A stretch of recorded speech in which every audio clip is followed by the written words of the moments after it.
Mauricio, la mayoría de la gente que recibe dádivas en México se creen de absoluta izquierda, además de liberados de la opresión, como si ser de izquierda es recibir dinero, los servicios no importan. Puede ser que lo crean, puede ser que crean que el dinero que están recibiendo es parte de un proyecto de izquierda. Es lo que les han dicho.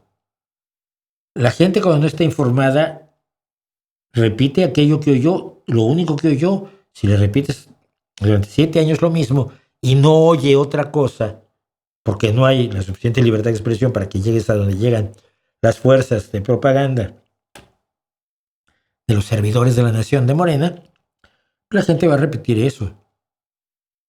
La única forma de confrontarlo sería dándoles información. Mira, un proyecto, un programa de izquierda, es un programa tales y cuales características, donde tú dejas de ser pobre tú solito.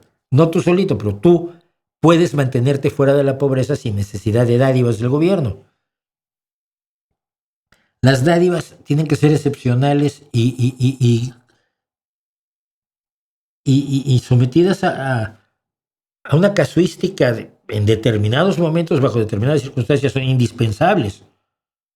Y en los comentarios hubo gente que me contestó, mencionó cosas absurdas así. Que reciban dádivas y se sientan de izquierda, no lo veo yo mal.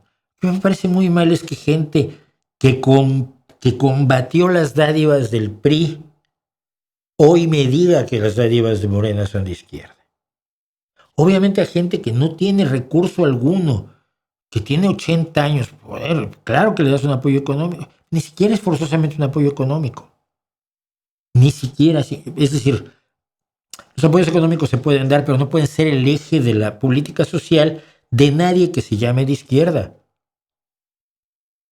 porque finalmente excluyes de la toma de decisiones y excluyes de la vida democrática, de la vida política, de la vida social, de la vida económica, a un montón de personas a quienes mantienes única y exclusivamente como reserva electoral. Y eso es una vergüenza, una absoluta vergüenza.